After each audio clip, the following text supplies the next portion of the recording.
జై తెలంగాణ నమస్తే నేను చందన దేశ్ కి నేత కార్యక్రమానికి స్వాగతం।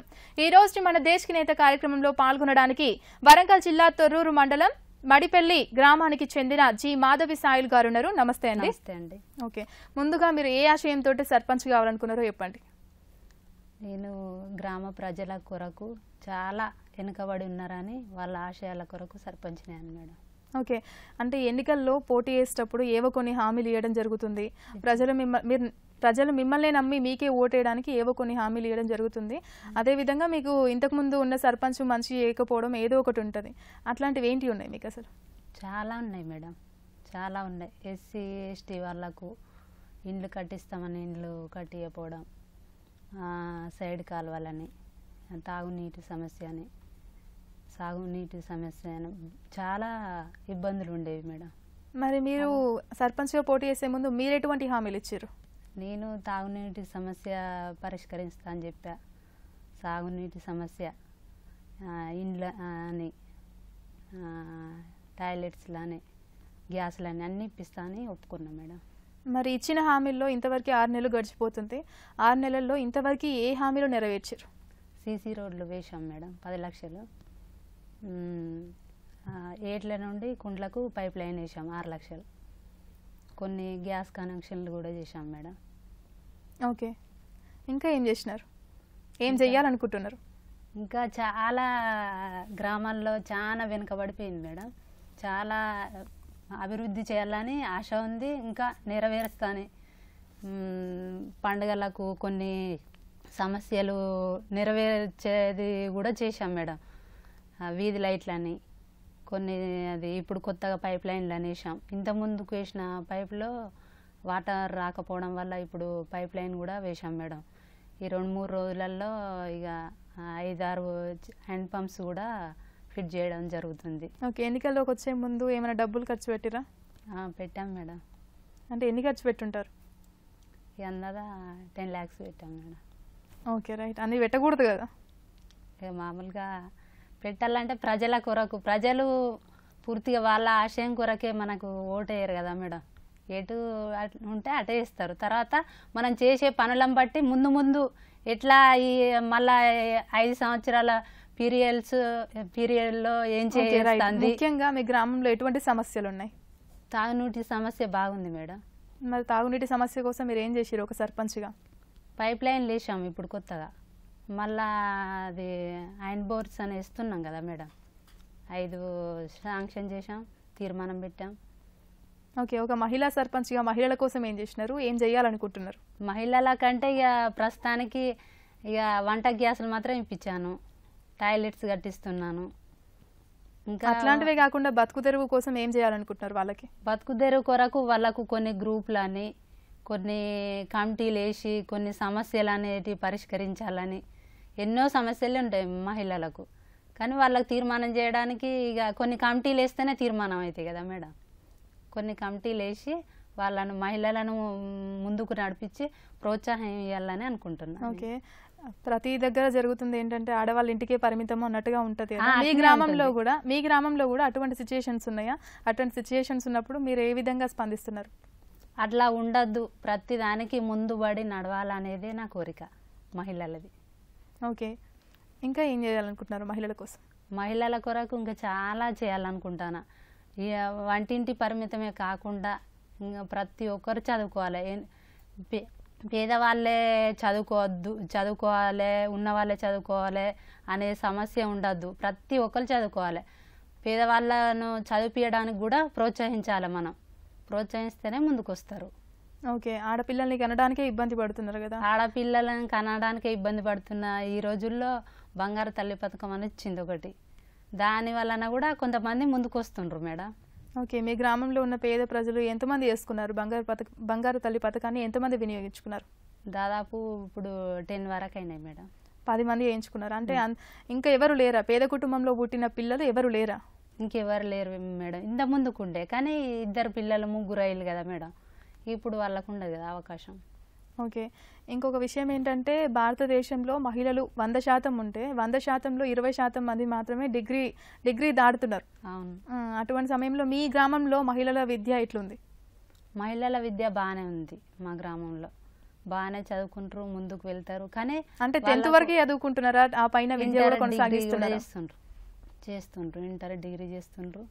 వాళ్ళకు కూడా ప్రోత్సాహం ఇస్తున్నాం, ఇంకా చదవాలి, దేనికి అనేది వెనుకబడద్దు, ఏదో ఒక దాంతో ముందుకు వెళ్ళాలి. వెళ్తేనే మహిళలకు కొంచెం కొన్నిట్లలో అవకాశం వస్తుంది. ఇప్పుడు బీసీగా మహిళలకు చాలా అన్నిట్లో అవకాశం వచ్చింది, మహిళలకే వచ్చింది, 70% మహిళలకే వచ్చింది. అందుకే ముందుకు వెళ్ళాలని చెప్తున్నాం. ఓకే, మహిళలు మీ గ్రామంలో చదువుకొని ఉద్యోగాలలో సెటిల్ అయిన వాళ్ళు ఎంతమంది ఉంటారు? 2% వరకు ఉంటారు మేడం. అంటే ఎంతమంది అనేది చెప్పలేరా? చెప్పలేను ఎంతమంది అనేది, కానీ 2% వరకు ఉంటారు మహిళలు. ఓకే, మీ గ్రామంలో చదువుకోవడానికి ఉన్నత విద్యా పాఠశాలలు అంటే హై స్కూల్, ప్రైమరీ స్కూల్ లాంటివి ఉన్నాయా? ప్రైమరీ స్కూల్ ఉంది మేడం. అంటే హై స్కూల్ లేదు? హై స్కూల్ లేదు, పక్క విలేజ్లో ఉంది. మరి ఆ విలేజ్కి ఎట్లా పోవాలి? నడుచుకుంటూ వెళ్తారు. నడుచుకుంటూ ఎన్ని కిలోమీటర్స్ ఉంటుంది? 2 కిలోమీటర్స్ ఉంటుంది. 2 కిలోమీటర్స్ అంటే విద్యార్థులకు కష్టం కదా? మరి కష్టమే అవుతుంది, కానీ మేము పెడితే ఇంకా ఇంతవరకు మాకేం ఇన్ఫర్మేషన్ అనేది రాలేదు. మరి ఎంతమంది ఉంటారు మీ గ్రామంలో విద్యార్థులు పోయే వాళ్ళు అక్కడికి? అక్కడికి పోయే వాళ్ళు 20 మంది 30 మంది ఉంటారు అంతే. అంటే మీ గ్రామంలో చదువుకునే విద్యార్థులు 20-30 మంది ఉన్నారా? ప్రైమరీ స్కూల్లో చాలా ఉన్నారు అన్నట్టు. అంటే హయ్యర్ స్టడీస్లో ఉన్న వాళ్ళు 20-30 మందే ఉన్నారా? అదే 10th వరకు కంటెపాలెం అని ఉంది. 6th నుండి 10th వరకు కంటెపాలెం, 5th వరకు మా ఊళ్ళో ఉందన్నట్టు. మళ్ళీ నెక్స్ట్ తొర్రూరు. ఓకే, విద్యార్థులకు మధ్యాహ్న భోజన పథకం అని ఉంది కదా, ఈ ప్రైమరీ స్కూల్లో అమలు అవుతుందా మరి అది? అమలు అవుతుంది. దానికి మీ వంతు కృషిగా మీరేం చేస్తున్నారు? మా వంతు కృషిగా మేము ప్రతి వారం వెళ్తాం. ప్రతి వారం ఏం వండుతాళ్ళు, ఏం చేస్తాళ్ళు, ఎట్లా వండుతాళ్ళు, ఏ విధంగా పెడతాళ్ళు, పిల్లలకే పెట్టేది కాకుండా స్కూల్లో ఉన్న టీచర్స్ కూడా తినాలి. పిల్లల పెడితేనే పిల్లలే తినాలనేది ఏం లేదు రూల్స్ అని మేము చెప్పాం. చెప్తే హెడ్ మాస్టర్ ఇట్లా మేము కూడా తింటాం మేడం అని చెప్పారు. ఓకే, పక్క గ్రామానికి వెళ్ళి చదువుకుంటున్నారు కదా మీ గ్రామంలో ఉన్న విద్యార్థులు, మరి వారి కోసం ఏమైనా రవాణా సౌకర్యం లాంటివి ఏం లేవా? మేము అదే మండలంలో అప్లికేషన్ ఇచ్చాం మేడం, ఇంతవరకు మాకు ఏం ఇన్ఫర్మేషన్ అనేది రాలేదు. ఇంకా ఏమేమి సమస్యలు ఉన్నాయి మీ గ్రామంలో? మా గ్రామంలో ఇంకా చాలా సమస్యలు ఉన్నాయి. సీసీ రోడ్లని, సైడ్ కాలువలని, పేదవాళ్ళకు ఇండ్లు అని అన్ని సమస్యలు ఉన్నాయి. అయినా ఇప్పటి వరకు కొన్ని ఇండ్లు కట్టిస్తున్నాం, కొన్ని టాయిలెట్స్ కట్టిస్తున్నాం, కొన్ని గ్యాస్ కనెక్షన్లు కూడా ఇప్పిస్తున్నాం. ఓకే, ఇంటింటికి మరుగుదొడ్డు ఇస్తున్నాం మేడం మేము కూడా. ఓకే, ఇంటింటికి మరుగుదొడ్డు అని ఉంది కదా, మరి అందరికీ అది అమల్లో ఉందా? ఉంది, ఇప్పటి వరకు ఉంది. మీ గ్రామంలో ఉన్న ప్రతి ఒక్కరికి మరుగుదొడ్డి అమలులో ఉందా? అమలులో ఉంది. ఓకే, అదే ఇంకొకటి ఇందిరమ్మ ఇల్లు అని వచ్చినాయి కదా, అవన్నీ అందరికీ అందుబాటులో ఉండే విధంగా వారికి అవగాహన కల్పించడం లాంటివి మీరేమైనా చేసిరా? కల్పిస్తున్నాం. మేము కట్టుకోము అని మా ఆర్థిక స్థాయి మేము చేయాలనుకుంటే అట్లా కూడా చేయగలిగేందుకు ముందుకు వస్తామని చెప్పినాం. ఆర్థిక పరిస్థితుల్లో ఉంటారు కదా వాళ్ళు, కట్టుకోని పరిస్థితుల్లో ఉంటారు, అట్లా కట్టుకోము అది ఇదంటే కూడా మేము ప్రోత్సహిస్తున్నాం మేడం. కట్టుకోవాలి, ప్రతి ఒక్కరికి ఇల్లు ఉండాలి. ఒకరి ఇంటి ముందట ఉండాలంటే ఎన్ని రోజులు ఉంటారు, ఉండలేరు. కానీ మీకు ఒక సొంత గృహం అనేది పథకం కింద డబ్బులు ఇస్తారు కదా, ఆ డబ్బులు అనేవి మధ్యలో ఉన్న వాళ్ళు తింటున్నారా, లేకపోతే కరెక్ట్ గానే అందుతున్నాయా? కరెక్ట్ గానే అందుతున్నాయి మేడం. మేము చూసుకుంటున్నాం కదా, వచ్చేది మా గ్రామ సర్పంచ్కి వస్తుంది కదా, ఏదైనా చూసుకొని మేమే ఇస్తున్నాం. ఓకే, మద్యపాన నిషేధం గురించి మీ గ్రామంలో ఎట్లుంది? ఇక ఎక్కడైనా ప్రతి ఒక్క గ్రామాల మద్యపాన నిషేధం అనేది ఉంది. అది బెల్లం అనేది ముందుగా బంద్ పెడితే తర్వాత సారా అనేది బంద్ అవుతుంది. ఎక్కడైనా అదే సమస్య ఉంది మేడం. పైనుండి గవర్నమెంట్ నుండే లేదా రూల్స్, ఇప్పుడు మనం చేయాలంటే కొన్ని రోజులు పట్టాలి అని చూస్తున్నాం. అదే ఓకే, రేషన్ షాప్లో ఇస్తున్న 9 రకాల వస్తువులు ప్రతి సామాన్యుడికి అందుతుందా? అందుతుంది. 9 రకాల వస్తువులు వస్తున్నాయి అసలు? వస్తున్నాయి, కానీ ఈ మధ్యనే మళ్ళా కొన్ని అది నూనె అని కొన్ని రావటం లేదు, కానీ వస్తలేవు పైన అని చెప్తుండ్రు. అది తెలియదు. అంటే చూస్తున్నాం మేము కూడా, నెలకి వెళ్ళి ఇప్పుడు వారం అభిదయ అధికారాన్ని మాకు వస్తాడు, వాళ్ళతోటి మేము వెళ్ళి కూడా మేము చూస్తాం. ఓకే, వైద్యం అందుబాటులో ఉందా మీకు? లేదు మేడం, మాకు తొర్రూరే వెళ్ళాలి. మరి ఎమర్జెన్సీ టైంలో ఏం చేస్తారు? ఎమర్జెన్సీ టైంలో 102, 104కు చేస్తాం. అవన్నీ మీకు అందుబాటులోనే ఉన్నాయా మరి? అందుబాటులోనే ఉంది. ఓకే. మరి ప్రభుత్వం ఏర్పాటు చేసే వైద్యం కోసం అంటే ప్రభుత్వ వైద్యశాలల కోసం మీరు ఎటువంటి ఫిర్యాదు చేసుకోలేదా? చేసుకున్నాం, కానీ ఇంతవరకు మాకు ఏమి ఇన్ఫర్మేషన్ అనేది రాలేదు. ఇన్ఫర్మేషన్ రాకపోతే వదిలేస్తారా? అదే మేము పట్టించుకుంటున్నాం మేడం. మండలంలో చెప్తున్నాం, ఇక చెప్తున్నాం కానీ ఇంతవరకు మాత్రం ఏం రాలేదు. అట్లా కూడా చేస్తున్నాం మేము. ఓకే. చదువుకున్న యువత ఎంతమంది ఉంటారు? వాళ్ళు ఎంతమంది ఉద్యోగాల్లో సెటిల్ అయ్యి ఉన్నారు?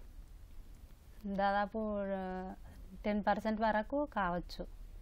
ఓకే. మీ ఊర్లో గ్రంథాలయాలు లాంటివి ఏమైనా ఉన్నాయా? ఏం లేవు ప్రస్తుతానికి. మరి దాన్ని నిర్మించే ప్రయత్నం ఏమైనా చేస్తున్నారా? ఇక స్టార్ట్ చేయాలనుకుంటున్నాం, చేయాలి.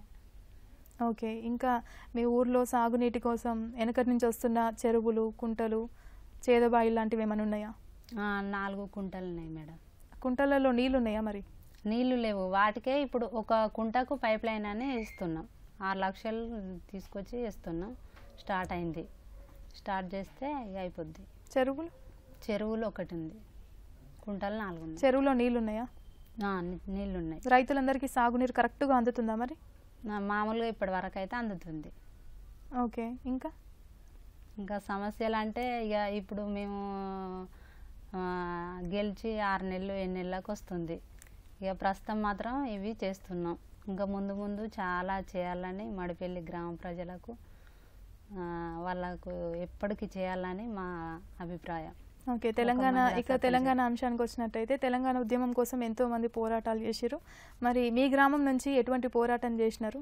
తెలంగాణ రావడానికి, రప్పించుకోవడానికి ఎటువంటి ఉద్యమాలు, పోరాటాలు చేసినారు? చాలా ఎన్నో ఉద్యమాలు చేశాం, కానీ ముందుకు నడిచాం. ఒకరు చనిపోయారు కూడా. ఎవరు చనిపోయారు? ఆయన పేరేంటి?